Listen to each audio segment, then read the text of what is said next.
False start.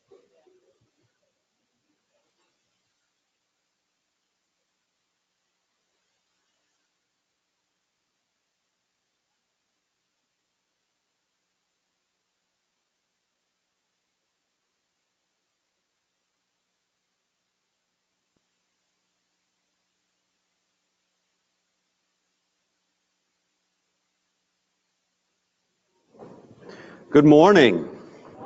Morning to all the hundreds in attendance here and the thousands watching us on our webcast. I'm joking, but we do have a webcast of today's keynote session, so you are being joined virtually by untold numbers of people around the world. Thank you so much. It is so great to see all of you this morning. Welcome to the Chicago Marriott in beautiful downtown Chicago. My name is Mike Salvarezza. I've met some of you, but for those of you who I have not met, I'm the Director, Vice President of Program Development here at the MER Conference. And I hope that all of the work that the MER Conference staff has been doing for this year to bring this show to you is going to pay off. I hope you're going to love it. I think you will. So thank you all again for coming. It is so good to see all of you. This is the 26th year of the MER Conference. Can you imagine that? 26 years. We're so proud of our heritage and we're also excited about the future. But before we get started, I think we should all just get to know each other a little bit. And the way we're going to do that is we're going to take a couple of quick polls using our phones, the app, the MER 2018 app on our phones. So let's take some polls. First of all, how do we do this? How do we find the polls? Well, if you go to the app, if you open up the app and you look under polls, that's where you need to go. So it's sort of shown on the screen here. And what we want to do is ask you a question. So first of all, let's get an idea of where you're coming from. Which department in your organization do you all work for? And so if you pull up your poll, you should have these answers. And let's get started. Tell us who you work for. You don't have the poll. Technology, is it working now? I'm supposed to do something? I didn't know I was supposed to do something. Is it working? It'll be working if we go to the agenda, look at the opening sessions. There will be the poll in the agenda, opening session.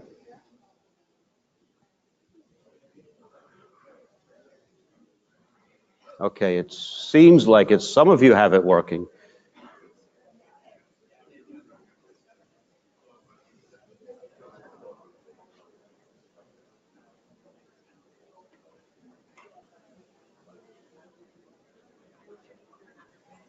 This is our way of getting you started. We're just going to throw you right in and have you figure it out.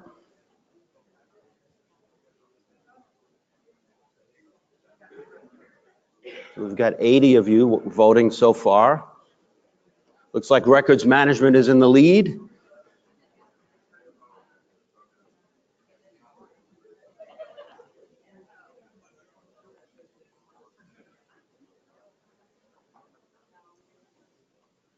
Records management is still in the lead by a wide margin. Legal close behind.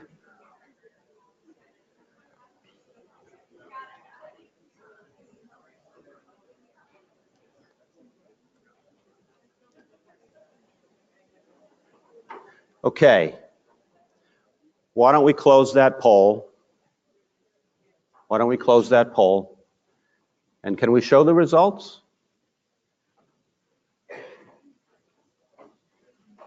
Okay. So 44% of us are from records management, 21% of us are from legal, 14% of us other, 13% from IT. So that's kind of who's in the room. Thank you all for struggling through that. We're going to take one more poll, so maybe by now we're a little bit more familiar with it. I want to understand who's been here before. So have you previously attended the MER conference? So let's try to do that poll now.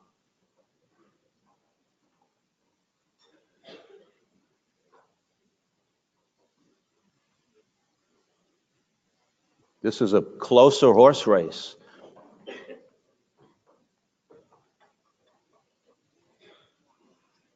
"50-50."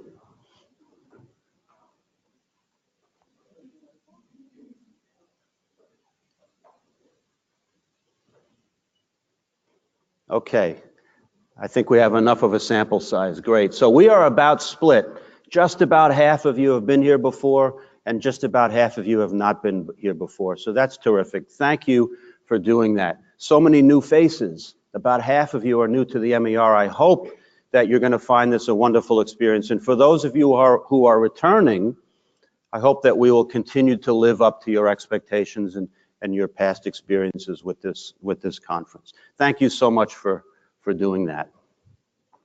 You know, last year, for those of you who were here, last year I was on stage and we reminisced a little bit about the 25 years that had gone by in terms of things that have come to us in terms of technology, right? We talked about smartphones and Facebook and all of that stuff. So many things have changed, and yet the MER throughout all of these 26 years continues to be relevant. And today, I think it's fair to say that today the pace of technological change is more rapid than ever before. Records management, information governance, we hear all of these terms. Whatever we're doing, it's all inextricably tied to technology. That's the world we live in, that's the world we work in. The pervasiveness of technology truly has changed our lives. It's changed society forever. Recent developments, though, are driving even deeper conversations about how all of this works and how it all should work. Since the very beginning, I would say that the MER conference has grappled with these very issues. So we know that Facebook was in the spotlight recently. Mark Zuckerberg was up on the Hill. One of the things we learned about that event is that Zuckerberg looks pretty good in a suit, right? As opposed to his hoodie. So at least we learned that. We're faced with a crisis of trust in information that we're all seeing. What's real? What's fake? Records have historically and traditionally been all about documenting the truth. They provide a basis for establishing proof of transactions, conversations, etc. And yet, facts, the very truth, the very nature of the information that we're consuming is in some ways under attack. An event happens, and if that event doesn't appeal to our opinion or our agenda, we just say it's fake news. And that's not a political statement, that's just what's happening.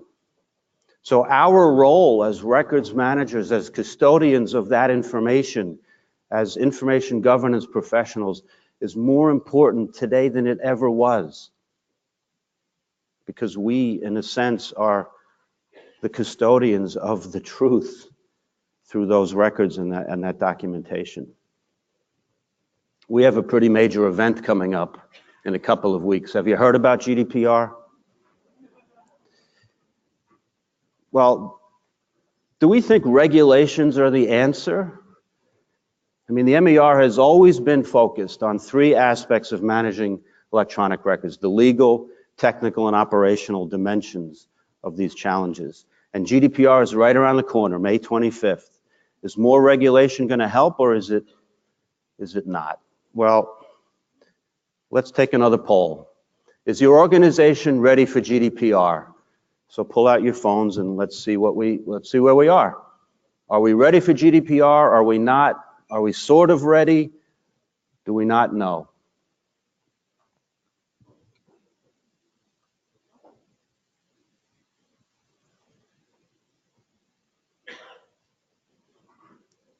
And don't worry, these are completely anonymous surveys. So if you say you're not ready, that's not going to get out.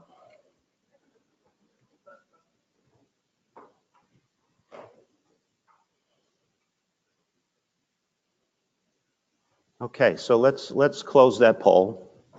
Let's put up the results, or keep these results up. So 22% say yes, we are ready. May 25th, we're ready.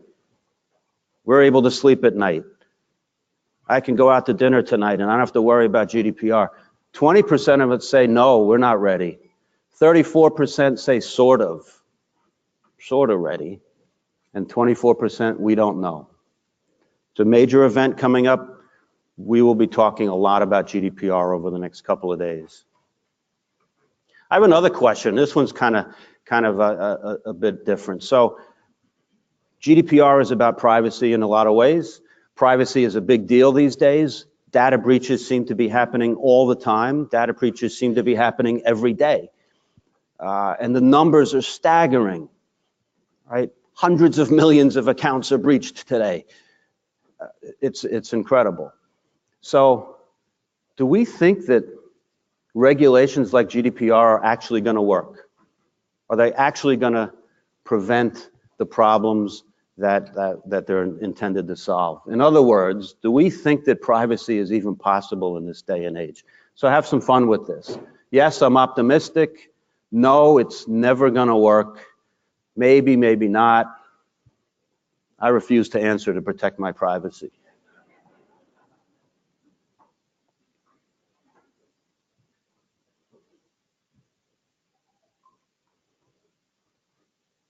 Okay, so let's close it now at 150 votes. Let's stop it there. So 45% of you say maybe, maybe not. So you're not sure. 26% are optimistic. Yeah, we think we can solve this through regulations. Well, let's remain optimistic. Privacy is a big deal to a lot of people. Technology seems to be eroding that privacy. Maybe we can be optimistic and we'll be able to protect all of our information. Thank you all for that. Let's go to the slides. Okay, so, it wasn't that long ago that we were all concerned with things like backup tapes and email. What do I do with my email? How do I manage records in my backup tape world? What do I do? Oh, wait a minute, we still are concerned about these things. It's true. Well, we got those problems and those challenges, and we're struggling today with ever-growing challenges, ever-growing volumes of records that are coming from all different sources. The Internet of Things is going to create, and is now starting to create, this avalanche of data that is just coming from all different places, all different devices, all different ways of connecting the world, and that data is going to have to be managed. Social media, the proliferation of apps, big data, we're dealing with mobile devices. There's all sorts of things. I can go on, but that's what the future is going to look like for us as information professionals. We're going to have to deal with all of those technologies and more. We'll be talking in a few moments about blockchain. Blockchain is going to not only transform what we do, but it's going to transform how the world works. So stay tuned. We have a riveting keynote and a fascinating panel discussion that will follow it, and we'll really get into what blockchain is all about. So I'm going to take a pause for a moment. I'd like to introduce a very special colleague of mine. I'm going to introduce Seth Williams, who is the president of the MER Conference. Now, Seth is no stranger to this event, as I believe this is his fourth consecutive year of being here. And for some of you, Seth may already be the face and voice of the conference because he's very, very active on social media, particularly Twitter and LinkedIn. I like to call him the Twitter king. He's got tweets going out all the time. So if you're in any way connected to the MER conference, you are hearing from Seth on a regular basis. Well, whether he is the face of the conference to you or not, he has certainly been the backbone of the MER conference team for this past year. He's been leading us through great changes in the focus of the conference, changes in the branding of the conference, changes in how we as a team are being set up to serve up the very best to you, our treasured audience. So with that, I would like to introduce Seth Williams. Thank you. The pickle? Bravo. Well, good morning. Wow, nice audience. Good morning. My name is Seth Williams, and indeed, I'm the president of the MER Conference. I'm just like Mike Salvarezza did a few minutes ago, I too would like to welcome you. Welcome to Chicago. Welcome to this beautifully renovated Marriott Hotel, and welcome to the 2018 MER Conference. Before I get started on my words, I need to provide one small edit to the slide you saw a moment ago. While indeed I'm the president of the conference, I am in fact the new president. Only the second president to preside over this conference in its 26-year history. So, you ask, where did you come from? I come to this role with over 30 years of experience in working with primarily Fortune 100 companies in helping them identify, create, and deliver value to their customers. Value is described and defined by their customers, and value as delivered to their customers. So what I hope to do over the next 12 minutes that we have together is to articulate for you how my leadership team and I intend on taking what has been a tremendous legacy of what all of you or many of you have known as the MER Conference and propel that into the future into what we're now calling the MER Conference. At the end, I hope that you'll have a better understanding about how we as a leadership team and as a conference are setting ourselves up to help deliver value to you, so when you get back to your place of work, you can help participate more meaningfully in those conversations to help drive and attain those business results. So how am I going to do this? I'm going to talk about three things. I'm going to talk about value, what it is, how we measure it. I'm going to talk about what's new, what's changed. And I'm going to talk about my favorite topic, the 3 rings of engagement. So let's start with value.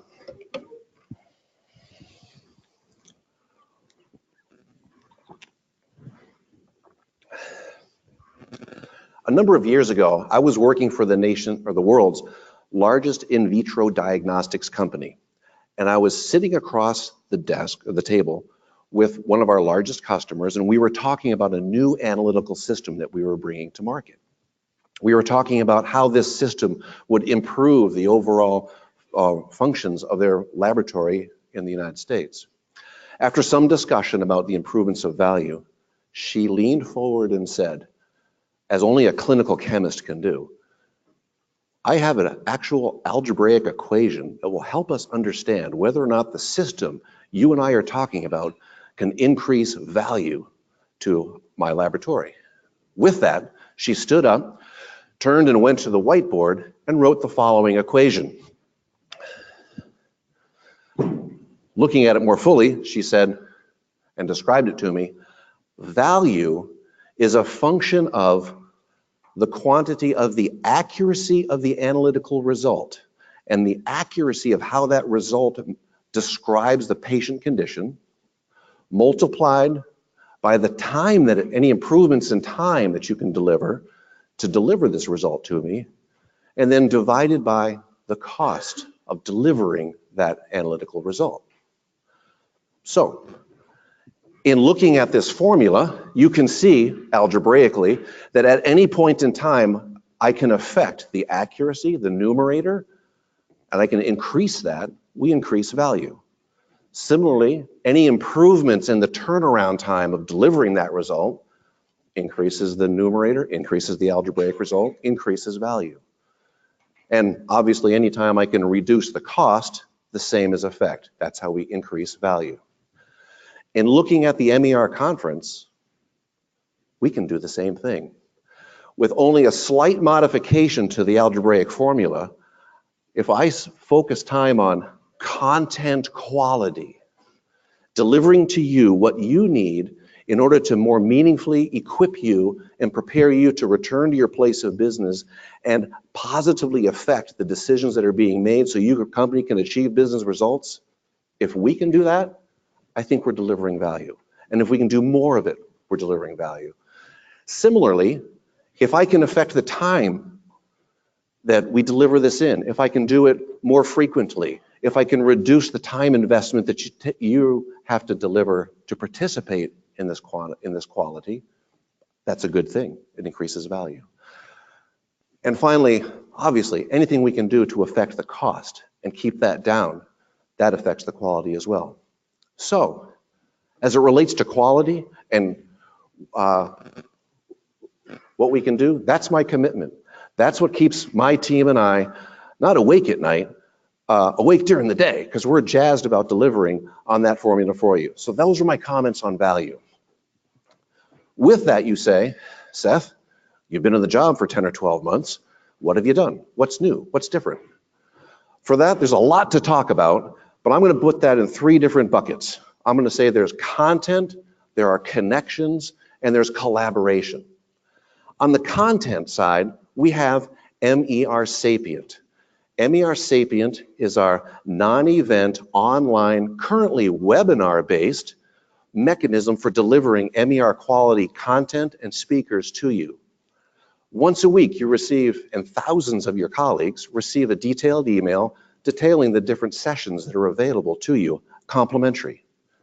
Twice a month, hundreds of you participate in these online experiences and receive the value of these sessions. Your participation rate in these MER Sapient webinars has been phenomenal and is really energizing us, and we believe that MER Sapient is one of the greatest new products that we've got in 2018. Under connections,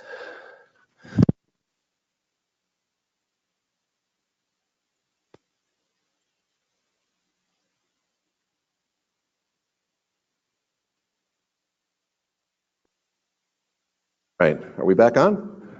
All right, I wonder how that sounded in Singapore, where that must have been something. We're still here, everybody. So, under connections, the ARMA International Educational Foundation and the Sedona Conference are 2 organizations that we believe are very closely aligned with the overall mission of the MER Conference. And that is that through education, we can help equip records management and information governance professionals to more meaningfully impact the decisions that are made as they pursue business outcomes. So the ARMA International Education Foundation promotes research, scholarship, and education in the world of records management.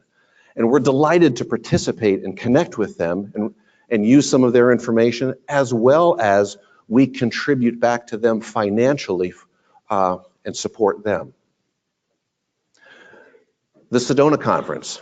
The Sedona Conference brings together the brightest minds in a dialogue-based, think tank-like setting to create and form solutions and recommendations to help impact the most pressing issues of the bench and bar in the worlds of governance. Tipping point issues, they say.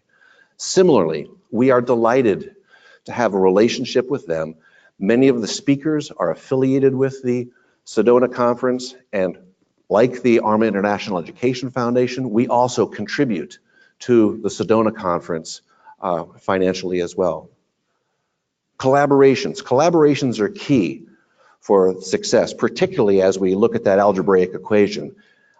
Anytime we can collaborate, we can help improve value better. For example, all of you who are in attendance here came to the conference by registering online. As you registered online, you may have also seen a product available from the Information Governance Initiative called the CIGO Summit, the Chief Information Governance Summit. That's a 2-day activity or 2-day summit that occurs immediately after the MER conference. By collaborating with the IGI and working together, we can reduce the transactional friction, we call it, and become more efficient and overall lower the cost of doing business for us both. So those combination packages, if you will, offered a great benefits to those of you who purchased that particular product. We're also delighted about our growing relationships with local ARMA chapters. Case in point, we have a luncheon Wednesday afternoon located right here, along with the Chicago ARMA chapter. We're co-hosting this. This is their monthly meeting, and we're delighted to be able to provide to them complimentary, a nice room to meet in, AV technology and equipment, as well as access to a great kitchen with a fine meal, all at a price point that Nathan Pauly, the president of the Chicago chapter, wants. So it's a great way of working together to increase value. Finally, the Association of Certified E-Discovery Specialists. I'm going to simply say stay tuned for this. E-discovery, of course, is a major part of the governance community and the roles that we play, and we'll be working more tightly with them in the future and collaborating with them on some things that you'll see rolling out shortly. So,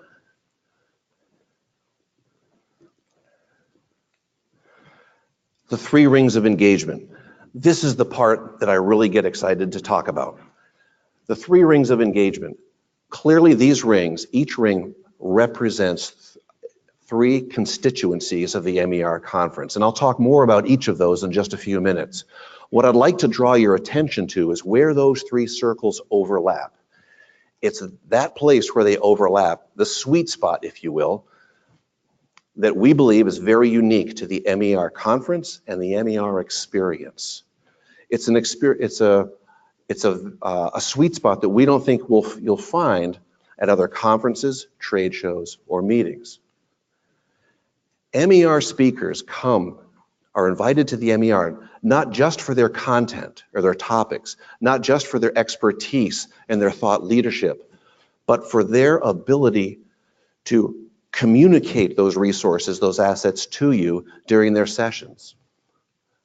Similarly, MER solution providers like you live and work every day in this environment. And by virtue of their experience, they have a chance to see lots of different implementations to a variety of different challenges and opportunities. So we invite you to delve into and learn their experiences as well while you're here. Attendees. I had a chance to meet many of you last night at the reception, and if I didn't meet you last night, maybe it was in previous years at MERs. But one thing I've learned, you come to the MER to learn, to connect, to network, and ultimately to find solutions for the challenges that you face and the opportunities that are before you. You're here because through the power of your position or the power of your intellect, you have the ability to affect change back at your place of work. You might be a supervisor. You might be a manager, a director, or a head of your department, or maybe not. But either way, you have the ability to implement change back at your place of work. And because you have that ability, you're a leader. And because you're a leader, you're here. It's a remarkable experience to stand with such a diverse group of people. You come from lots of different places. We have attendees from the Netherlands, from Denmark, from Switzerland, from Belgium, from Saudi Arabia. We have 45 different North American states and provinces represented, to include Hawaii. 20 or so of you come from the Chicago area. But regardless of where you come geographically, you all have unique personal and professional experiences. And it's those experiences that bring value to the conference. At the end of the day, all those talented speakers, all the experience from solution providers, and all your experience means very little if we don't connect and network together. And that's why at the MER conference, we invest heavily in receptions each night, in providing you the breakfasts in the morning, the breaks, and the lunches for you to connect on. We are that committed to the networking here at the conference, developing that sweet spot. So, with that, let me say, You can likely tell that as the MER president, I'm not a loss for words or excitement about the current state or the future of the MER conference. I'm very excited to be here. But what I have to say are only just words. What really matters is the proverbial proof is in the pudding. So with that, I'm going to step back, stop talking, and let the MER conference carry on. Thank you very much. Have a great conference.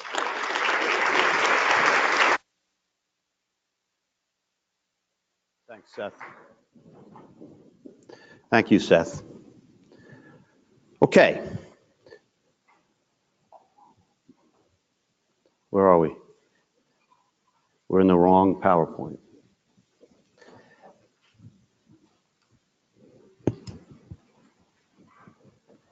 We need to go back to the opening PowerPoint.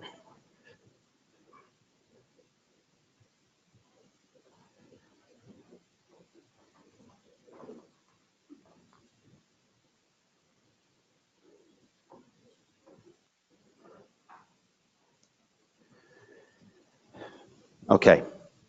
So let me just give you just a few words of logistical information about what you're going to be seeing and experiencing over the next couple of days, and then we'll get to our first keynote speaker. We have taken an intentional focus on bringing industry leaders to this forum to talk about all of the challenges that I mentioned earlier and to try to do the things that Seth was just talking about.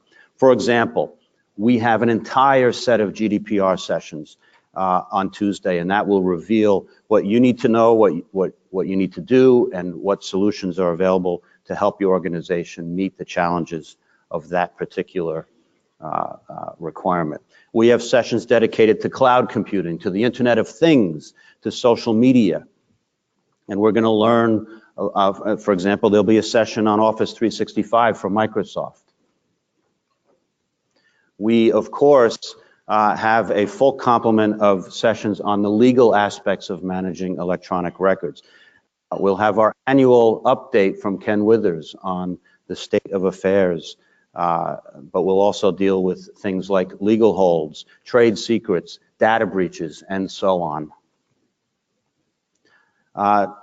In terms of operations and technology, we'll be talking about auto classification. Where are we with that? The holy grail of records management, content management. We have case studies for you, really to help you learn from your peers and from other organizations on how they have met some of these challenges.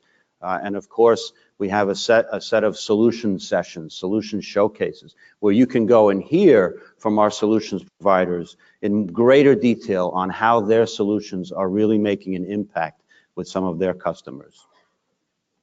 Now, Elon Musk recently said that human beings are underrated. And his specific quote was, "Yes, excessive automation at Tesla was a mistake. To be precise, my mistake. Humans are underrated." If you've been paying attention, SpaceX just recently launched a Tesla into space. It's now orbiting the sun, I think eventually headed to Mars on a huge elliptical orbit. And on board was a mannequin, Starman. Kind of an interesting marketing ploy to get young people interested in space. But it's really a metaphor for the fact that technology is great. Technology can take us great places, but we still need to be the driver. Human beings are still the driver. And so for that, we have a focus at this conference on leadership and development. We think that in order for you to solve the problems that meet to meet the challenges that are in front of your organizations, that you need to develop your leadership skills and continue to grow. And so leadership is an important part. Development, personal development is an important part of the MER conference. We recently coined the term records for humanity, and I think you're going to see as we bring our first keynote speaker up and as we talk tomorrow with our second keynote, we'll be talking about the impact that records are having not only on businesses, but on humanity. That's a very grandiose statement. It could sound a little bit pompous, and it's not meant to be pompous. It's meant to be inspiring. because records are, and you will see this shortly, records are truly, they truly hold the power to positively affect society and humanity. We all may not be working in organizations where we think that as records managers or as information governance professionals that we are solving society's problems. But we are in fact helping our organizations bring products and solutions to the world to help all of us live a better life. So we'll be talking about this at this conference and in the months to come. Records for Humanity is a term that refers to the impact that records can have on society. We have very intentional sessions and time allocated for networking. One of the most important aspects of this conference is for you to network with your peers, with colleagues, with industry experts, with the speakers, with the solutions providers. So we have the beautiful, well-appointed park next door where the meals will be served. There'll be opportunities to network during breaks. We have a special event tomorrow night at the Chicago Yacht Club. Really hope that you take advantage of all of those opportunities because that's one of the greatest aspects of this conference.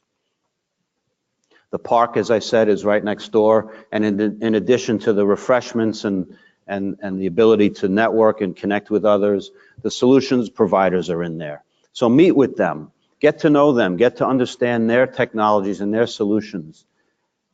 If you want to learn more, set up a one-on-one meeting with them. They all have the ability to meet with you personally, and you can really, really spend quality time and get a sense of what they have to offer. And I want to make one special call out before before I get off the stage, and that is to our student interns. They're the ones walking around in these bright orange shirts. Some of them are in the back of the room right now. They come to us from several universities around the country. They're all studying in fields that are related to what we all work in. They are here to help you. Some of them will be introducing the speakers. Each of the sessions will open with a student intern introducing a speaker. For some of those interns, that's their first opportunity to get on stage in front of a large audience. So welcome them, make them feel comfortable. Think back to when you were at that stage of your life. You were wondering how you were going to get a job, how you were going to move your career forward. So walk up to them and say hello. Give them your business card. Find out what they want to do in their life. Maybe there's a place for them in your organization, or maybe you know somebody that you can connect them with. Make their experience rich because they're here to serve you, and that's what we hope that they get out of this. Of course, we want to thank our solutions providers again. Each and every one of them is here to help bring their solutions to life at this conference, and it helps make this conference very, very, very rich. Okay, it's time for me to exit the stage, but before I do so, I want to introduce our keynote speaker, Ashish Gadnis. He is the founder and CEO of the award-winning blockchain application BankQ, which you'll learn all about as he discusses goes through his keynote. BankQ is the first ever blockchain-based supply chain and economic identity platform and a network that creates transparency, traceability, and sustainability for farmers, especially women, who live in extreme poverty, and also for refugees around the globe. Essentially, BankQ is trying to provide a means of digital identity for those who have historically been unable to have one. Think about farmers, think about refugees displaced by war, oppression, persecution. That's what BankQ is focused on. Over the past 25 years, Ashish has been recognized for his public and private sector contributions. He has won numerous awards, the MIT Innovation for Refugees, the Young Global Leader Award from the World Economic Forum, the Minority Business Leader from Twin Cities Business, and so on. He has a bachelor's degree in systems engineering from the Bombay University, an MBA in finance and marketing from Carlson School, and executive education and global leadership. And he also has a degree from Harvard Kennedy School. Had dinner with Ashish last night. He is a delightful human being, a committed human being with a mission that is so very noble. And I think you're going to very much enjoy hearing him speak. It's my extremely great honor and pleasure to introduce our keynote speaker, Ashish Gadnis.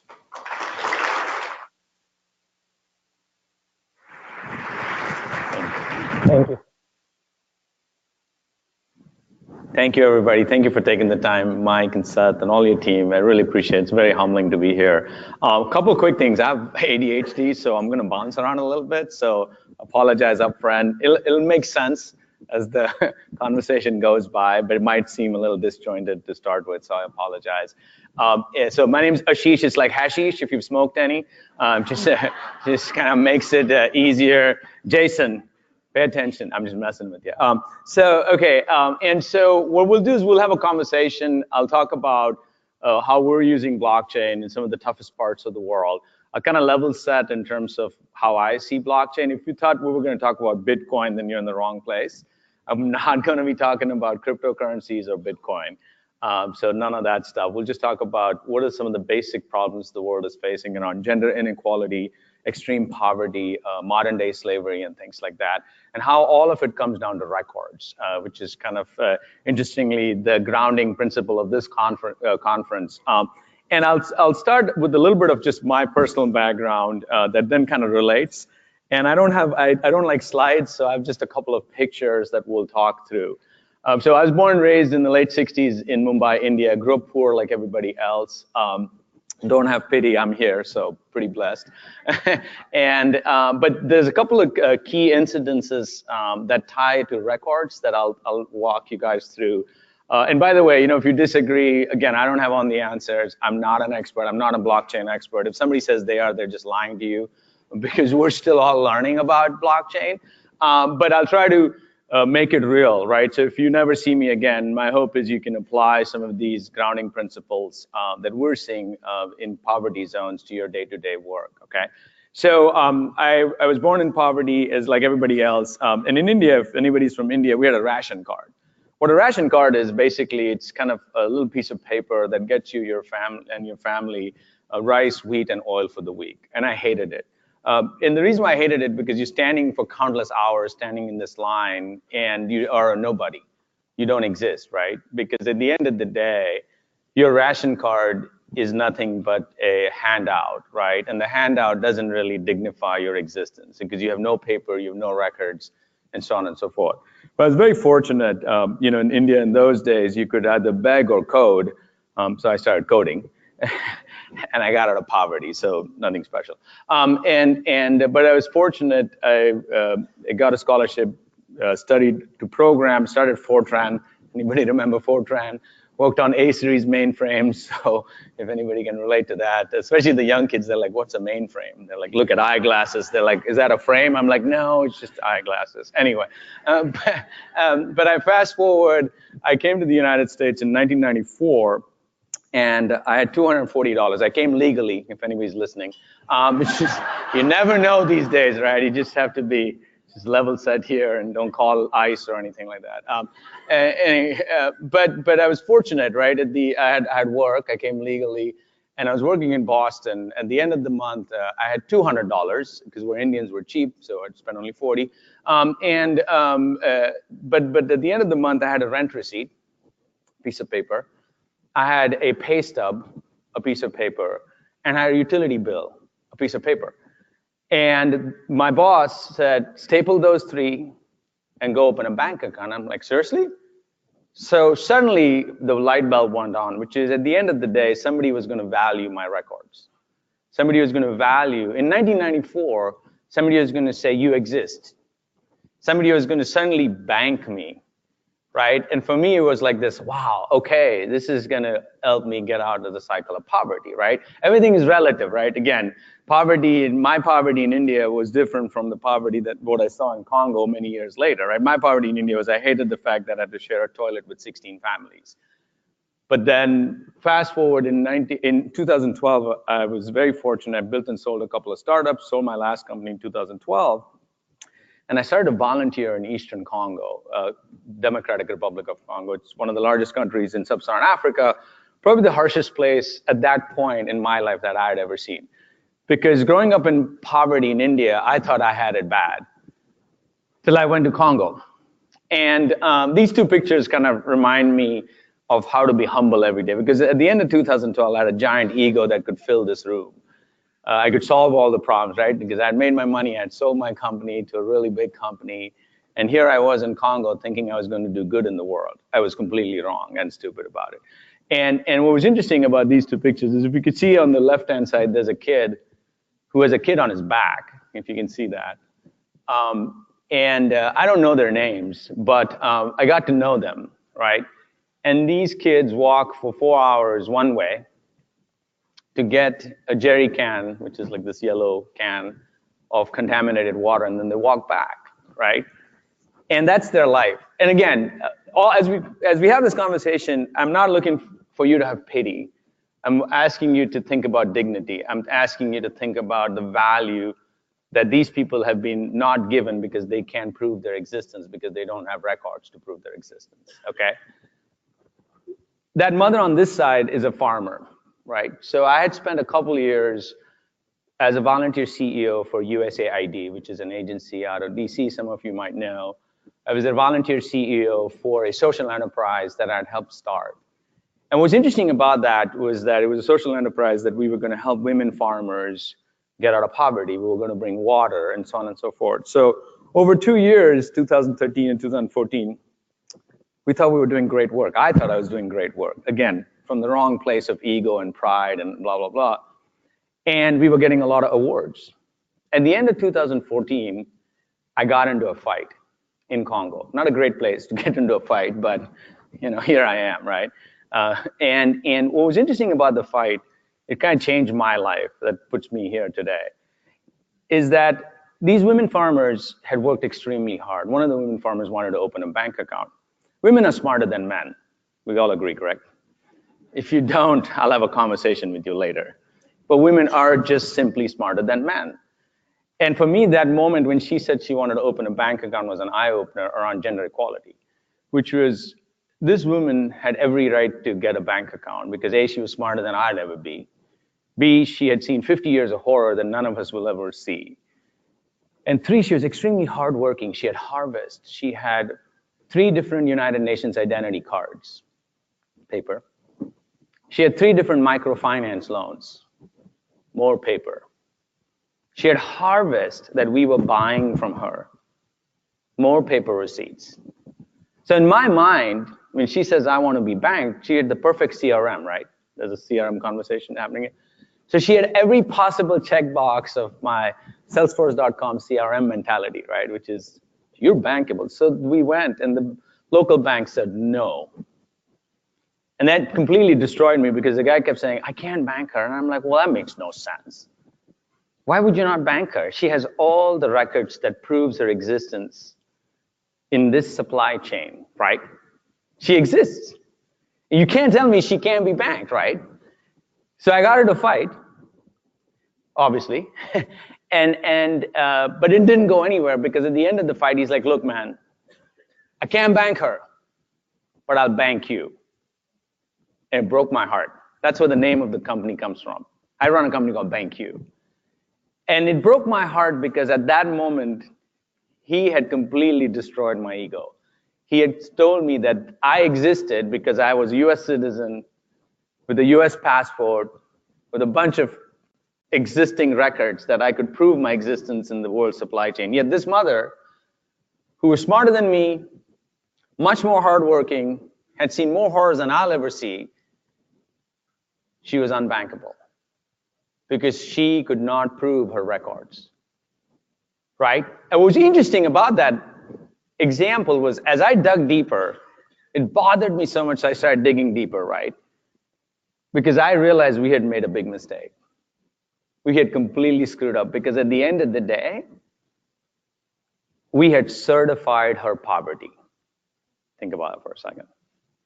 She was poor, we were getting awards, You know, it's like the kid you see on Sunday morning on TV, right? And send you $18. A kid's been there for the last 18 years. He hasn't grown. Just saying, you know, it's a fact, right? It's just, okay. And then you dig deeper, I realize that mother's data existed in the siloed databases of 5 NGOs, 3 social enterprises, 2 UN databases. Again, don't take this as a criticism of any of those organizations, right? I'm just trying to put in front of you a problem that exists in the world today. That if you can't prove your records, you don't exist. You live it every day, right? Because you deal with records every day, right? What if I told Seth, walk across the street without any paper and try to get a car loan? His experience will be terrible, right? Is they gonna wanna know, show me your pay stub, show me your rent receipt, show me your social security card. So that's one interesting problem, right? We'll talk about solutions, but I just wanna make sure we're on the same page in terms of the fundamental flaw in the world today when it comes to the bottom of the pyramid. And the bottom of the pyramid exists here. I live in the city of Austin, where we're starting to use blockchain to address a records issue for homeless people. We'll get to that in a second. So it's not an Africa problem, or it's not a Middle East problem. It's a city of Chicago problem, is that if you cannot prove your records, you don't exist. Fast forward. My co-founder is a Somali refugee some of his family members were killed. He spent 3.5 years in 1994 in the Dadaab refugee camp. On the left-hand side, that's the Dadaab refugee camp. On the right-hand side is this Syrian refugee camp called Zatari in Jordan. I've spent a fair amount of time in both areas in the last few years. The average time a refugee will spend in a refugee camp is 17 years. Fact. Some people say it's more. Go with 17. In 17 years in a refugee camp, you will get a loan. Heck, you can learn HTML programming. You'll have a mobile phone that allows you to use mobile money called M-Pesa. Yet, if you were moved forcibly from one refugee camp to another, or you wanted to go back to your home country, your life gets reset. And we saw this firsthand because Hamza, my co-founder, and I went back into these refugee camps, and he was shocked to see that camp had still been there for 25 years, has about 300,000 people in it, was built for 50,000 people. And those folks do not have the ability to prove their existence because their data sits in the silos of how many databases out there. But at the end of the day, they have no ability to prove their existence in terms of the money, the products, the sources, anything. They don't exist. It's in a weird way, right? Think about it. If I wiped out all your records, if I wiped out your education history, if I wiped out your pay stub history, if I wiped out all your power bill or cable bill, you don't exist. Same thing with your companies, right? I wipe out your records, you'll stop existing. Let's go one more step. Haiti, last year. This is the border between Haiti and the Dominican Republic. Last night we were talking about this. If you look at a Google map, you could see the stark difference between Haiti and the Dominican Republic. Your jeans are made in shops on that border by people who get paid less than $2 a day. It's a supply chain, but they don't exist. Do you know where your jeans came from? Do you know where your coffee came from? So the world has a supply chain problem, but underlying the supply chain problem is a records problem, right?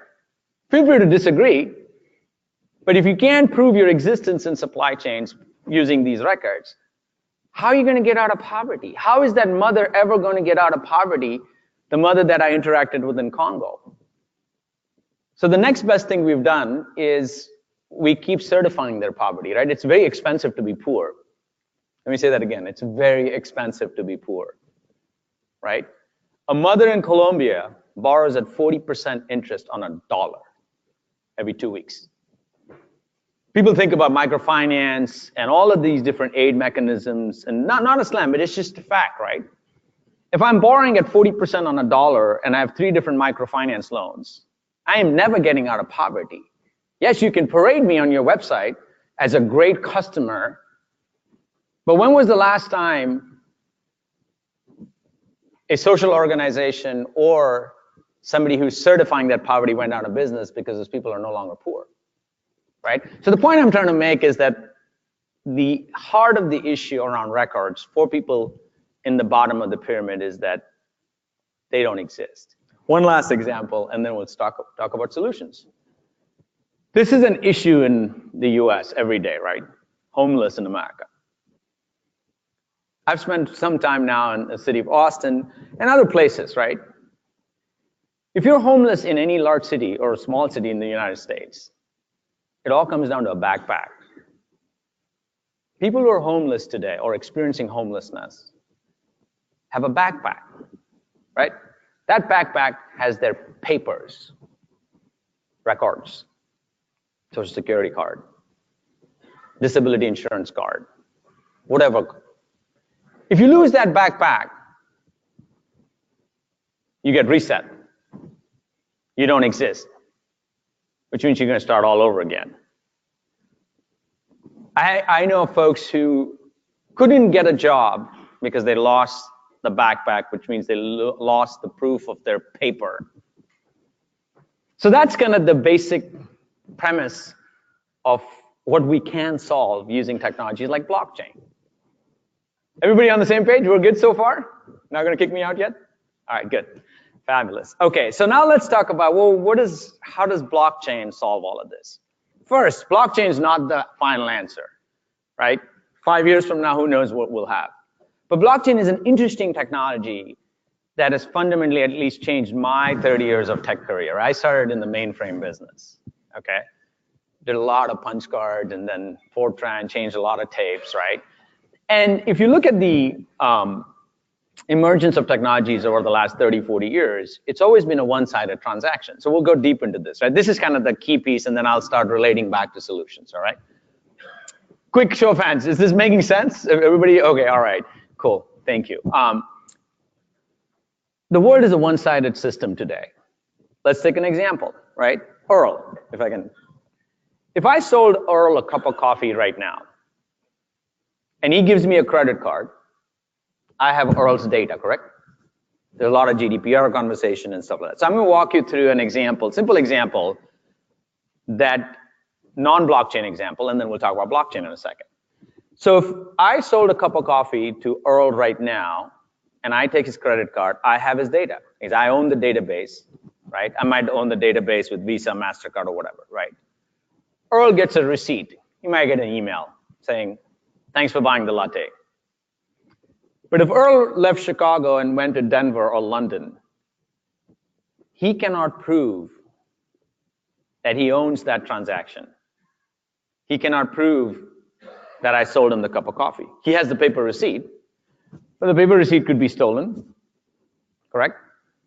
Or I could actually manipulate his data because I started creating the data footprint, right? You guys are all data guys. So I actually, in a weird way, own his data completely.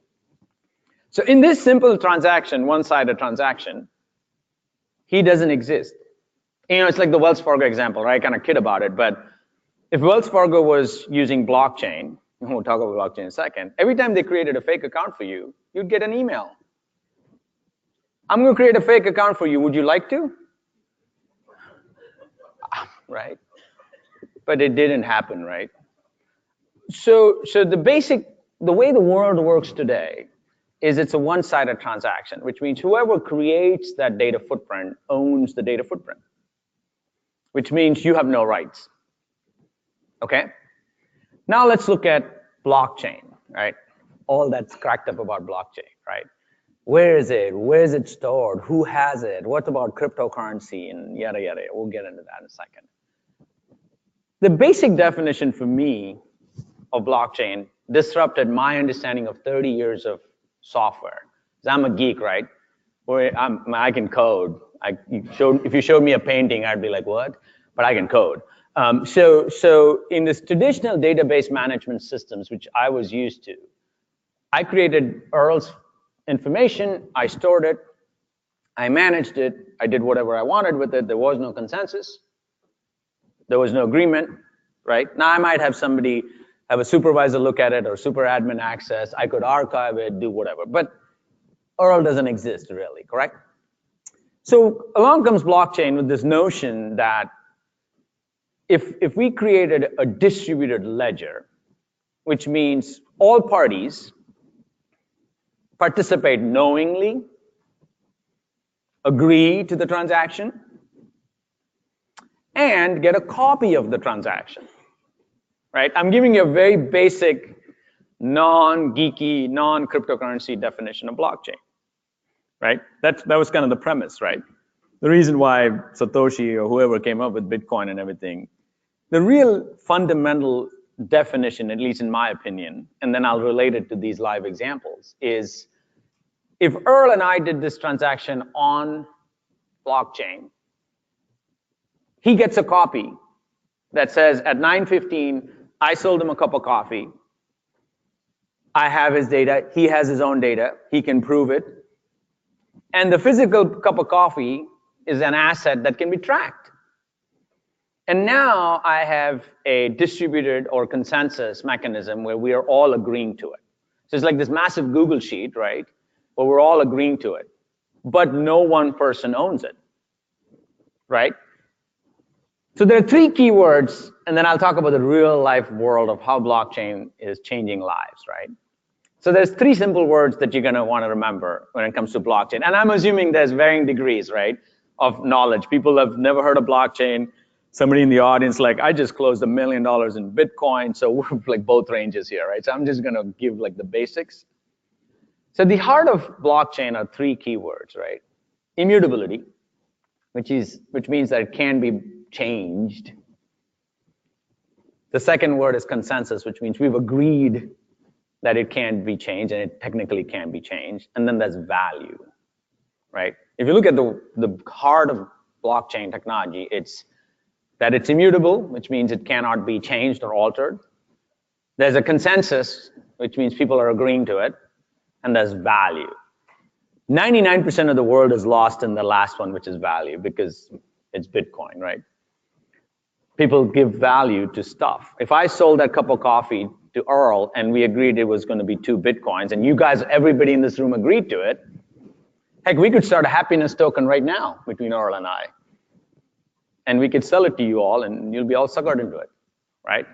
So if you leave the value side aside, the real core essence of blockchain is that there's a record that is immutable or untampered or cannot be tampered, and people agree there's consensus around that record, right? It's just a very fundamental, just make sure everybody's grounded, right? How does this relate to that mother? Now let's take the live example, right? And I'm going to walk you through a very systematic example of how the transaction works before blockchain and post blockchain. How am I doing on time? Am I good? Okay, good. 30. Okay, well, because I want to take some questions and stuff like that. So let's just take a simple example. The mother grows coffee or cacao or cassava, it doesn't matter what. She brings it to a cooperative. The cooperative then brings it to a broker. The broker then brings it to a factory or a bigger broker, and then so on and so forth, and it shows up in your cup of coffee that you paid $8 for this morning, right? Just a simple example, right? So that everybody's on the same page, real life, okay? Mother grows crop, brings it to a cooperative, cooperative brings it to a broker, broker brings it to a bigger broker, to the factory, right? Simple. In that very first step, what is happening? When I bring my bag of coffee or cacao, whatever, and I drop it off at the cooperative, it's weighed, quality, blah, blah, blah, but I lose my chain of custody, right? Think about records, right? Bill of materials, shipping manifest. You guys live in all of these. I'm just giving you a live example, right? So the minute I gave the bag to the cooperative, there's a pretty good chance I'm going to get cheated out of it, especially if I'm a woman farmer. Feel free to disagree, but this is what happens in the world today. If you replace the mother by a garment worker, who's working in slave labor, same thing. So the minute I changed hands and the first broker or the first cooperative got that bag, me as a farmer stopped existing. Why? Because I have no proof that that transaction happened. Correct? So you could take 40 kilos from me, pay me only for 30, move it upstream and sell it for 40 kilos again, and skim the supply chain. A lot of middlemen, right? A lot of middlemen between the mother and your $8 latte. Just a fact, right? And in this entire supply chain, what's happening? Its records are moving. Paper is moving, right? Transactions are moving. So every time the bag changes hands, it gets consolidated, goes into a container,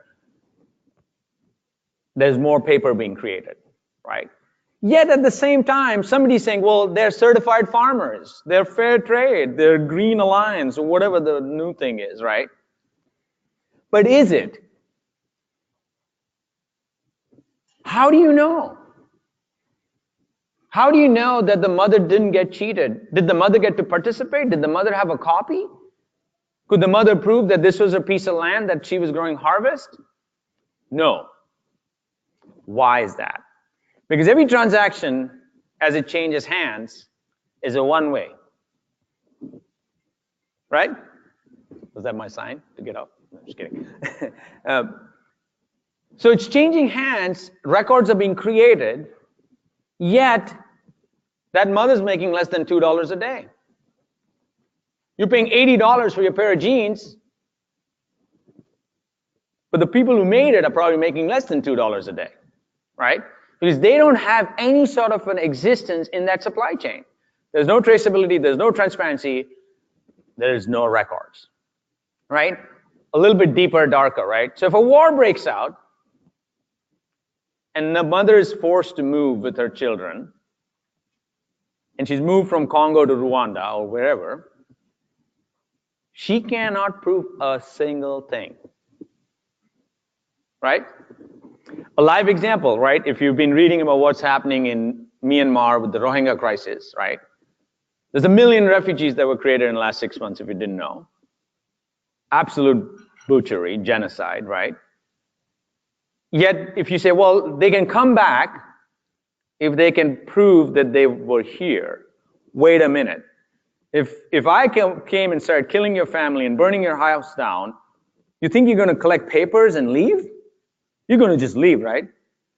So now if I said, hey, Brendan, you can come back, but if you can prove your passport, I'll let you in, right? So the point I'm trying to make is the mother, the refugee, the homeless guy, in this supply chain world, has no access to records, right? It's the world you live in every day, correct? Hoping this is relevant, right?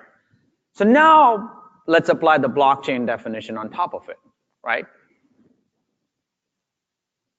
I keep it super simple, right? None of the cryptocurrency craziness. Everyone who participates in a trade or transaction gets an equal secured copy of the transaction. Right? We'll get into how, right? Because people say, well, hold on, that mother doesn't have a smartphone and she's not literate, and I take offense to that because I've never met a woman farmer in the last 5 years who has said, don't tell me the price, don't tell me the quality, and for sure, don't tell me what I sold to you last 5 years. I've never met that farmer. So farmers are super literate. They're smarter than me for sure, right? So what's missing that is that they've never been given the ability to keep a copy of the transactions that they participated in. Sounds fair?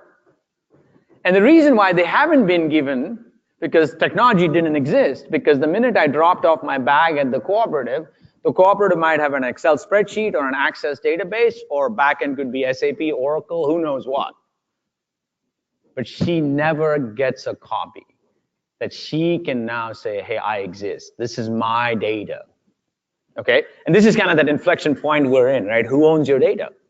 We don't own our data today, right? Sure, after the Facebook thing, we definitely don't. So don't put your new toast picture on there. So the basic definition, how does that apply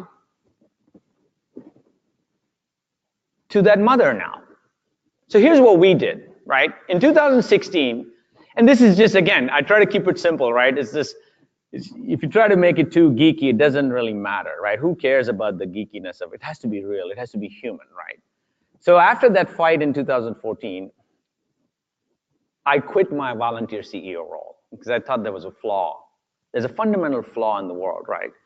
Which is, if we really want to create gender equality, if we're really trying to reduce extreme poverty, if we're really trying to, eliminate modern day slavery, right? Then people who are at the bottom of the pyramid have the right to their data. They have a right to exist. They have a right to we call it the economic passport, right? Then the only way to do that is give them a copy of their records. Give them a copy of the records in a way that they agree to that copy of the records. Give them access to a copy of the records so that if all of us characters go away, they can still access it, right? It's portable. They can access it from anywhere in the world, and it cannot be tampered with. That was kind of the premise, right? And that's when we started looking at blockchain, and we realized that of the three elements of blockchain, the immutability of the record, the agreement, and value. Hey, if you're a refugee in Syria or in Myanmar, you don't care about the cryptocurrency side. You're just trying to keep your kids alive, right? It's just a fact, right? So what was critical for us when we started this journey in 2016 is that what if we use blockchain in a way that mother in Congo could say, hey, look me up. It's like the Time's Up moment for people in poverty, right? Look me up because I can prove to you my land. I can prove to you my harvest. I can prove to you every bag of coffee that I've ever sold. That was the premise in 2016. And it started paralleling the blockchain definitions that were coming to bear at that time, right? Because again, this is crazy, right? This is 2018, so in 2 years we've come so far. But if you think about it, right, the essence of blockchain in a weird way was defining our mission, which is, if I use this distributed ledger technology, which at the heart of it allows me to create a record that's indestructible, and it's agreed upon by parties, which means it cannot be then tampered with because there's a lot of people agreeing to it, forget the value side, there's a good chance, this is back in 2016, that mother is now going to have a permanent copy of every bag she dropped off, right? And we'll get into the SMS versus smartphone and everything, but I just want to make sure, by the way, quick hand check, is this still making sense or am I complete ADHD here? Is it making sense? All right, cool. So the premise was pretty straightforward, right? If we use distributed ledger technology for records management, it would disrupt the entire supply chain in a way that would threaten the middlemen. Don't get me wrong, right? We're taking on something crazy here, but it's what it is. But it would actually create something so unique that mother never had a chance, right? Or the refugee could now say, hey, look me up. I'm educated. Or the person who's homeless in the city of Austin or Chicago, wherever, could say, hey, wait a minute, look me up. I can prove to you my social security card. I can prove to you my disability insurance card. I can prove to you my driver's license because it sits in a record vault that cannot be tampered with, right? So I don't have to go through this bureaucracy of paper that you put me through. And especially in conflict zones, right? If that mother was moved from Congo to Rwanda, she could say, wait a minute, don't reset me. It's like poor people walk with, a reset button on their head that we love to push, right? It's just a fact, right? We check the box, right? It's the Tom Shoe model, right? Buy one, give one. What the heck is that, right? You're never gonna do any good in the world because you're just dumping more aid on people who are not looking for aid. They're looking for employment. They're looking to get out. So the premise we started was, let's create a software using blockchain that actually connects all parts of the supply chain and create a record management system under it. Okay? And the premise was also to deliver the confirmation via SMS if the mother doesn't have a smartphone. A lot of people ask me, why would the mother have a smartphone? First thing, if you go to these really interesting places, most people have some sort of a phone. They at least have an SMS phone. Now, if you're completely off the grid, then that's a bell curve, right? So every example I'm going to give you is kind of in the 80-20. 80% of the population that we interact with in Africa, Middle East, Asia, we're live in 8 countries. People have at least an SMS phone, all right? So what we did was we started using blockchain as a record-keeping system, as a supply chain management system. So now let's go to the mother, right? So when the mother basically is going to drop the bag off, she should get a copy. She should get a copy that says 40 kilos, 8% moisture, here's the payout, and she gets to participate. So she can say yes, no, or otherwise, right? So what we did was we built a software as a service platform. You guys are familiar with cloud, right? But we use blockchain. Because again, the easiest way to explain blockchain, right? It is not a centralized system, right? There is no central control. It's a distributed system. And we run a secured distributed blockchain, which means it's not anonymous. I think just to kind of quick ADHD here, a lot of people think about, blockchain and Bitcoin, anonymous people, anonymous transaction, dark web, all that is true. But it doesn't help the mother in Congo. It doesn't help the farmer in Asia. It doesn't help the refugees in Myanmar, right? So we took a different approach and said, if we use the grounding principle of blockchain and records management, and I can know the mother and connect her to a cloud-based system that is keeping her records on blockchain, so she can access it from anywhere in the world, that would be pretty cool.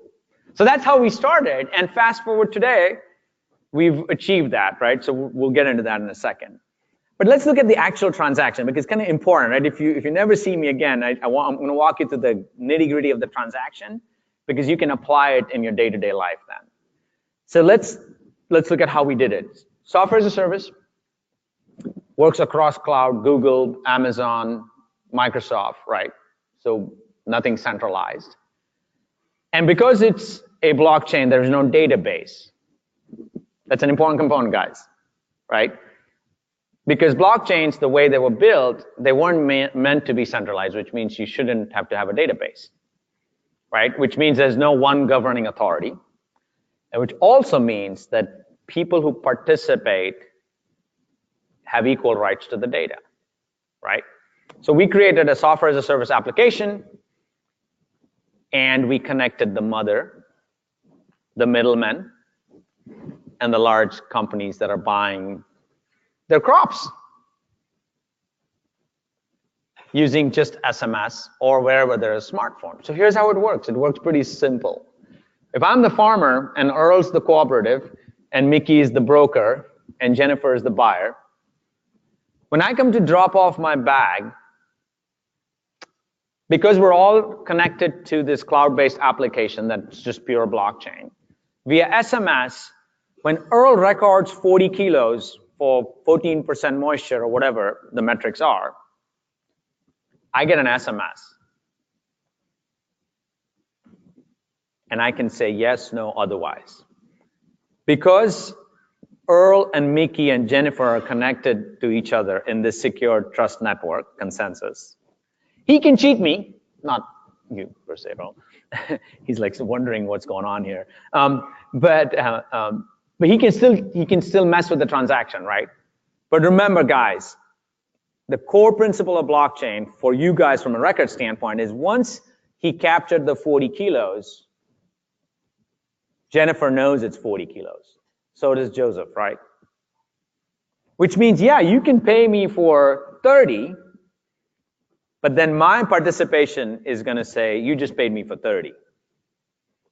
So now I've created an immutable record, a bill of materials, a shipping manifest, a contract document, whatever is your application that has a single copy. and it's just appending as to what the reality is happening. This is kind of a key point, right? Because this happens every single day. I'm just going to backtrack, right? I have 2 kids. One of my kids was sick. We went from doctor to doctor to doctor. At the end of 3 months, I had a 980-page 3-ring binder. Why? Because every time I went from one clinic to another, what did they say? Can you bring records from the previous guy? Right? Same problem, right?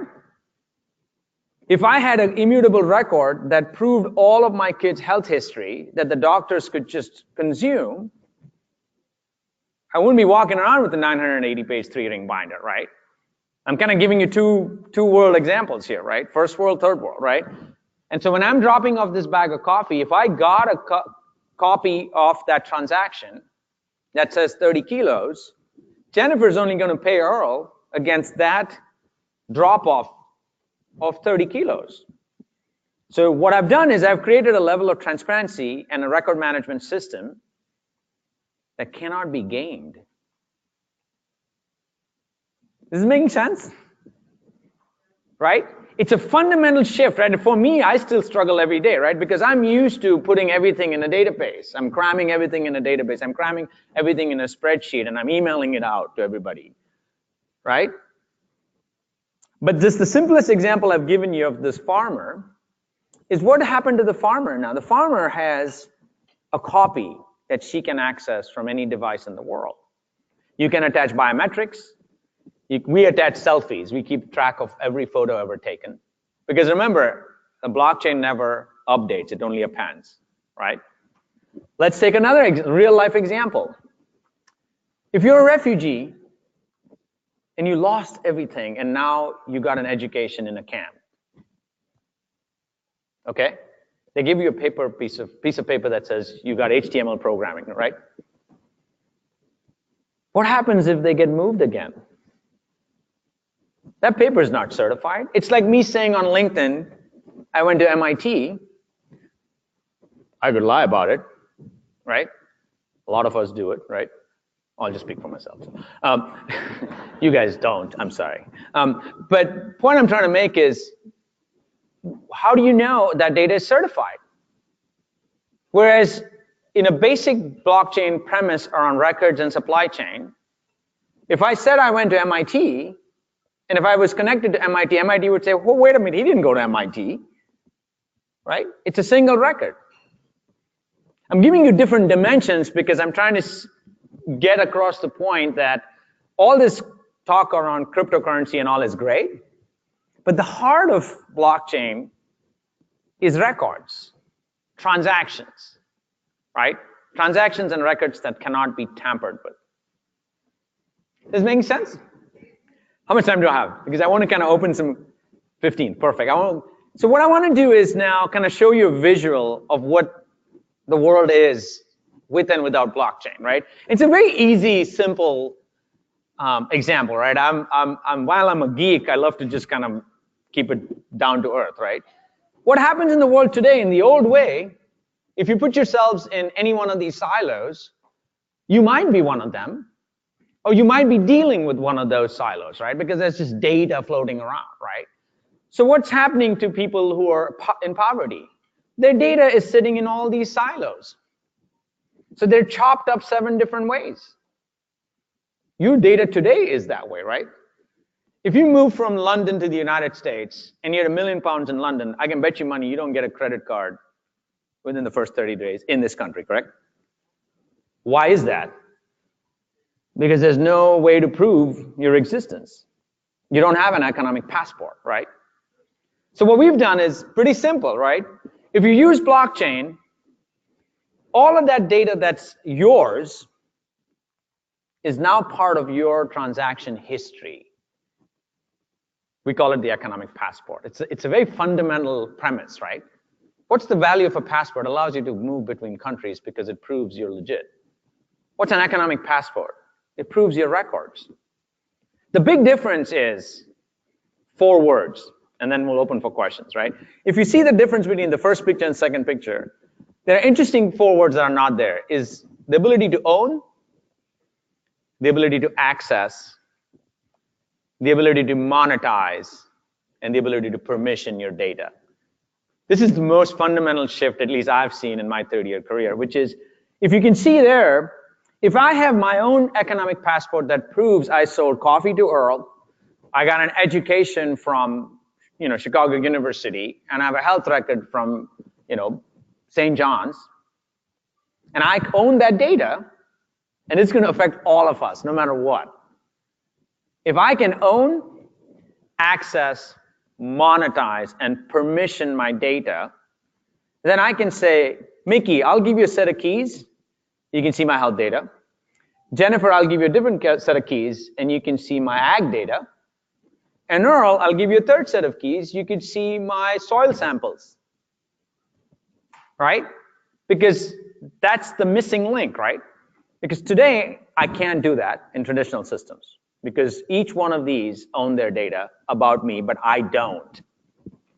What blockchain does, or distributed ledger technology does, it breaks that understanding of me owning your data and then doing something with it, flips it and says, I exist. The whole GDPR conversation you guys are going to have, right? If I exist, I should be able to own, access, and monetize my data. Because if that happens, which is what we're doing now with thousands of people, farmers, refugees, homeless worldwide, is they start to exist again. If you can exist, that's your path out of poverty. I'll stop there, take questions. Yes. One, it appears that you still need to have a way to be able to maintain your personally identifiable information. In instances, if you lose, for example, your SMS phone, how do you mentioned biometrics, you mentioned selfies, how do you prove that actually that is you? If you move from one refugee camp to another, how do you prove to them that maybe that picture is even you? So that's my one question. My second question is, what about storage? Who pays for the storage? This is appending, not updating data. So potentially the storage could be indefinite. So who pays for it? Who controls it? I mean, especially if you're a homeless person or a poor individual, who owns that and controls that storage of that never-ending chain? Great. So just to recap the questions, right? One is, what happens if you lose your phone? And how do you prove that that's who you are? And then the second was, who pays for the storage? So let's tackle both. First is, the way, at least we've deployed it, it's a permission-based ledger, right? And all of the data is stored in the chain in a permission ledger, which means there are no anonymous actors, right? And so the way it works is all your PII can be connected to any combination of keys. So if you lose your phone, there's nothing on the phone. So that's the first thing, right? If you lose your phone, you would go to one of those agents that are in the trust network, right? So you would go to the coffee company, or you would go to the apparel manufacturer departments, whoever basically connected you to start with, and they would look you up. And the way to look you up would be you would provide them a set of keys, you could provide them a government ID, whatever was the permutation and combination to unlock that. Now, having said that, if you were in that kind of that edge case scenario where your photos could be stolen or you're trying to game the system, one of the things, at least the mechanism that we've deployed in blockchain, is that your stolen identity is only useful if it's consumed, right? It's like a fundamental premise around identity theft, right? I can steal somebody's identity, but if I don't consume it, it's worthless, right? In order to consume that stolen identity, I need multiple parties. So the way at least we look at blockchain, how we've deployed it, is you can actually create a social password where if your credentials were completely stolen, you still can't transact on your identity, because unless your uncle, your aunt, and all of them were in cahoots to steal your data, the transaction won't go through. So that's how we've tackled it. Who pays for storage? So we run a SaaS business, right? Software as a service business. So we're a for-profit, for-purpose company. But we run an escrow, to answer your question, right? Because we run a permissioned ledger, right? The storage is across these large cloud providers, and we run it in escrow, which is if something happened to our business, the end person never loses the data. And second, the storage is actually super, super tiny because we're not centralizing anything. And these are just data packets that come together at point of transaction. So for example, if I had Richard worked at IBM and he had a bag of coffee, it's splintered across the chain. So there's no burden. Now, there are a lot of blockchain companies who are creating massive amounts of storage and then using the blockchain. For me, that's kind of not real blockchain. Yes? So with the farmer example, Yes. how do you come across resistance for like the cooperative, the brokers, the final factory to want to participate in this? And how do you get them to do it?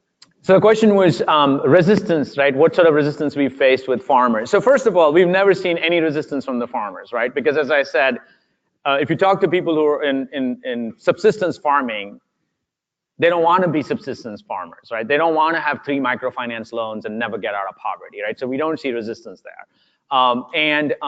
We actually don't see resistance at the big brands level because the big brands are realizing they need ethical sourcing.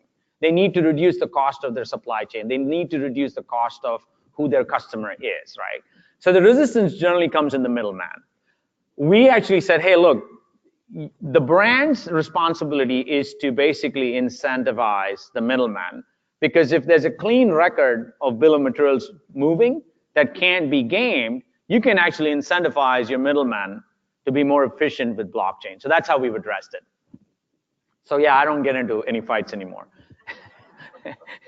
Any other questions? Feel free to debate. Please disagree. Yes, sir. Two-part question. Yes. The United Nations is doing some work with retina scans. Yes. Like in the Syrian refugee camps. Yes. They're doing payments and the like.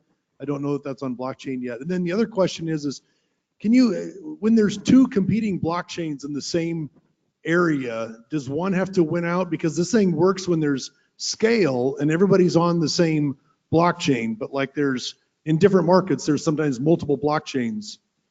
Great. So the 2 questions were the retina scans in some camps and the multiple blockchains. So let me tackle that one first. So right now there are, I don't know, 5, 10, 15 major blockchains, right? So there's 2 ways to do it. One is to hunker down and say my blockchain is the best blockchain, which I think is the wrong way to do it. Or the other way to do is be open and interoperable, which is what we did. So we built the platform on Ethereum, but we don't monetize the currency, which allows us to be interoperable. So if you said, hey, I have an amazing application on Hyperledger or another blockchain, we have an open API that allows you to interoperate. In my humble opinion, we're going to hit the browser moment on blockchains in the next few years, which is you don't get up in the morning today and say, oh, I hope Safari works today, right? You don't get up in the morning and say, I hope Explorer will work today. You don't, right? So in my opinion, in the next few years, you'll find that blockchains will be forced to be interoperable, and you're not going to have one wins over the other. So that's how I look at it. On the retina scan thing, yes, so there's a lot of people talking about blockchain for good, and again, without being too controversial, you have to look at the actual backstory, right? Because a lot of people are using blockchain for settlement. Okay, that's an important component, right? When they say, well, we're doing stuff with the poor and the refugees, and they're using it for settlement, which means they're using the currency element, which I think is a risk. 2, they're using it for creating efficiencies on their back end, right? So if I paid Joseph money using blockchain, I can settle much faster, right? But at the end of the day, if Joseph got moved, he can't prove anything. He just got a more efficient payment mechanism, right? I'm not saying it's wrong. I'm just saying it's the real use of blockchain is, does Joseph now start existing so that he can go back to his home country and get to work and not be in a refugee camp for the next 17 years? Last questions? Anything? Yes. I hope this is helpful. I'm just wondering how you get paid. Do you sell the product to the middleman who has these farmers? Do the farmers need to pay something to gain access? How do people get access? Then aren't we at the beginning of the... So we never charge farmers, we never charge the homeless, we never charge the refugees, right? We don't charge the middleman either. the large brands have a supply chain problem today and a records management today. We just charge them an annual license fee. Every large brand in the world, and you guys live it, has a records management issue when it comes to their supply chain. And the records management issue is costing them millions of dollars because they don't know who their customer is, right? KYC. They don't know how transparent or traceable their supply chain is, right? They might know where their tuna came from, but they don't know that the tuna came from a fisherman that's being held on a Chinese prison boat, right? So how we get charged is we just get paid by the large brands who want to get better efficiency in their supply chain. And for me, we're on the way to pull 100 million people out of extreme poverty with that. To answer your question. Yes. Yes. Do you foresee there being a problem of how much information is going to be stored in 5, 10 years from now? And is that going to be a problem of retainment and also the ability of data loss and all those kind of good things that go with, these charming kind of new technologies? So the question was, is there an issue with data retention, right? With all of this stuff going. I think that's not a blockchain issue. It's just an issue today, right? Right, exactly. And so what blockchain does, it actually restores rights to that data, correct? So we have a retention problem today because my data today probably sits in 17 different databases I don't even know about, correct? So, and again, as I said, right, blockchain is not the final answer on anything, but if you implemented it the right way, at an individual consumer level, you're going to be able to own, access, monetize, and permission your data, right? So yes, nobody really knows as to what that's going to be, but you have to start thinking today as to how you're going to leverage technologies like blockchain to at least be at the point of inflection, right? Because today there is no good mechanism for you to own your data. So there's not a good answer. I'm just telling you the way it's playing out right now. Yes. So it seems like it's at its infancy, or it's at least optional to use blockchain, but the concepts behind it, verifying who your real customer is, sort of like verifying if you're organic, appears to need some regulation or some standards to really be enforceable, or for it to transcend from an optional to a regulatory requirement. Are you guys pioneering this with legislature or with sort of frameworks and standards and regulations to ensure that companies actually do go in this direction, or some kind of solution to verify who their customers are, versus just having it be an optional functionality? So the question was, what's the regulatory thought in terms of enforcing it and it being optional? So we spend a lot of time with regulators and things like that. But I think the honest answer is, I think it's past the infancy stage, right? It's becoming mainstream. If you look at any Fortune 1000 company, they at least have 5 blockchain projects going on, and they're all tied to some sort of record moving in their organization. So that's just a fact. Now, as far as regulations are concerned, I think right now the spotlight is around on the currency side. It hasn't come to the records management side, but it will come, right? Because think about a large shipping manifest that's moving, right? And there's 17 different copies of that touching 14 different vendors, right? At some point, somebody is going to say, hey, if you're not on the blockchain, I'm not going to work with you, right? So I don't know about the legislation part of that, but if you look at any company, they already have started. So your organizations, I'm sure, have also started working on blockchain. If not, humble recommendation, you should. Yes? Good question. I think this is slightly off topic, but I heard Democratic Republic of Congo. I've been in the supply chain at my company. Do you think this has leverage or impact on other ethical sourcing initiatives, such as conflict minerals, and have you heard of that? Oh, very much. I'm in the thick of it. So the question he's bringing about is your electric cars, right, are run on batteries. 60% of the minerals that go into your batteries come from Congo, where I spent some time. And they're unethically sourced from child labor, slave labor. And there are two answers, right? One is you could say it's ethically sourced, which in my mind is a complete crapshoot because it's, how do you really know, right?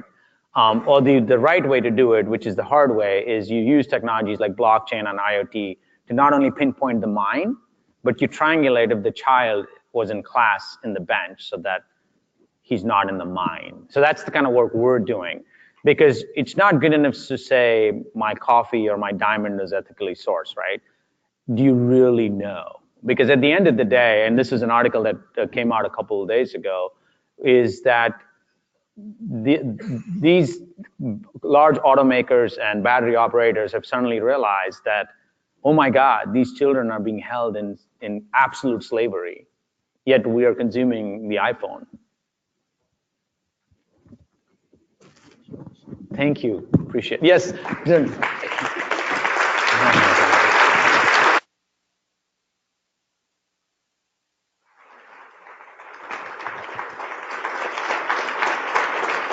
Ashish, thank you. Never having him again. No. That was wonderful. Ashish, thank you for coming and speaking to us. Thank you for what you're doing. Thank you. And for everyone here, let me just tell you now, we're going to take a break, 30 minutes. There'll be refreshments in the park. Please enjoy that. We'll be back at 10:45. The next session is a follow-on discussion to what Ashish has been introducing us to. I think you get the sense that there's an awful lot to this. And maybe some of it's more clear now, maybe some of it's not. There's a lot to learn, and the next panel discussion is going to get into the future of blockchain technology and what it means to us from a legal and a technical and operational perspective. So thank you all very much. See you in 30 minutes. Ashish, thank you. Thank you.